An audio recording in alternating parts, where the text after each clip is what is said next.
तर आता आम्ही जातो मस्तपैकी. शोरूम 9 वाजता उघडतं, तर बघूया आता नाश्ता वगैरे करून किती वेळ लागतो, कसं काय होतं ते. आणि मग 9 वाजता घेणार रिक्षा आणि घरी जाणार. तर खूप एक्सायटेड आहे घरी जायला, पुन्हा एकदा गावाला आले. ॲक्च्युली माझी पण ट्रीटमेंट घ्यायची आहे, त्यासाठी मी आले. तर बघूया काय होतं. आता मी जाते. काहीच ओरोसचं म्हणजे सिंधुदुर्ग नगरी स्टेशन सगळी मंदिरांचे दिलं आहे, मस्त केलं आहे. हे पण सुंदर आहेत.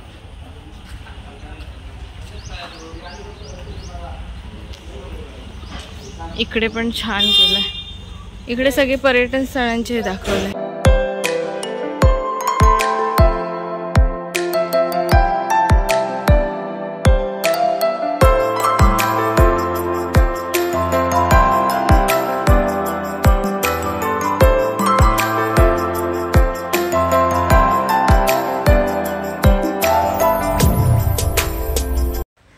तर आता आम्ही मालवणला पोहोचलो आहे आणि आता मी जातो आहे मासे घ्यायला. तर मी तुम्हाला दाखवते आमचं मच्छी मार्केट कसं आहे.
मागच्या वेगळ्यात असेच असतात ते मग काढा. आता आम्ही असा तितके हातात घेऊन.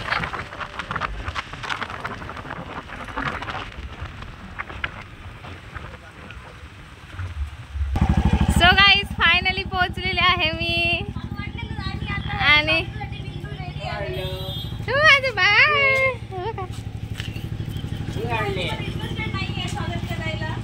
बाबू.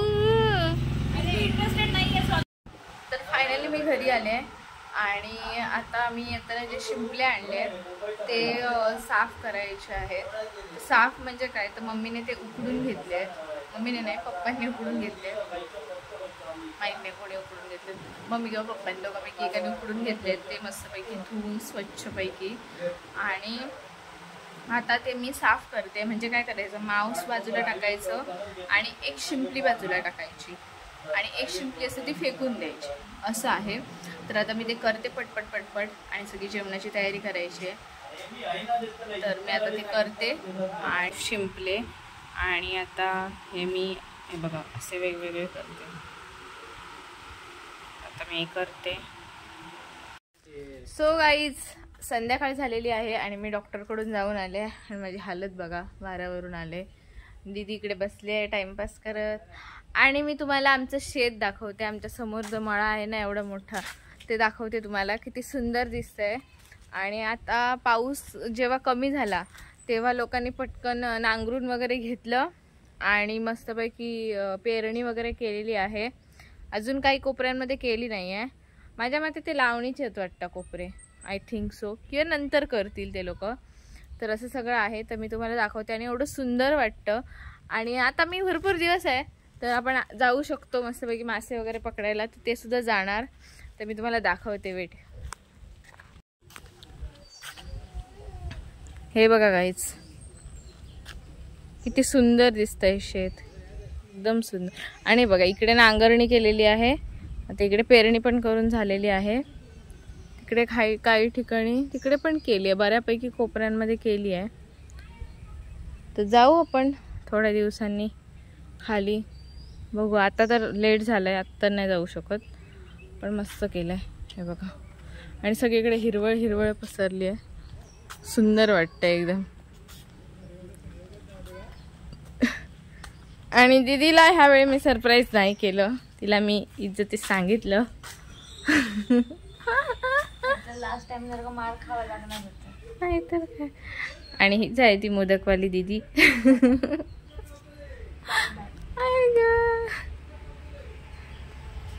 सो गाईज रात्र झाली आणि आता झोपायची तयारी करतोय. तर आज ब्लॉग काही मी जास्त बनवलं नाही, मुंबईवरून आलो आणि जस्ट घरातली सगळी आवरावर केली, जेवण वगैरे केलं, तर ते सगळं चालू होतं, त्यामुळे ब्लॉग जास्त बनवता आला नाही मला. तर ठीक आहे, पण उद्यापासून बनवू. आणि मम्मीचं ऑपरेशन झाल्यामुळे तिला काही करता येत नाही, त्यामुळे सगळं आता मलाच करावं लागणार आहे.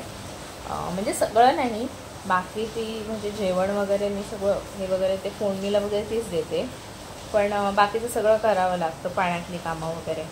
त्यामुळे ब्लॉग कमी होतो, पण ठीक आहे आपण करू ब्लॉग अजून. तर पण मस्त वाटतं इकडे येऊन. तर आता बघू पुढे काय काय करायचं ते. तर ब्लॉग तुम्हाला आवडला असेल तर लाईक करा, शेअर करा आणि चॅनलला सबस्क्राईब करा. भेटू उद्याच्या ब्लॉगमध्ये. Bye, good night.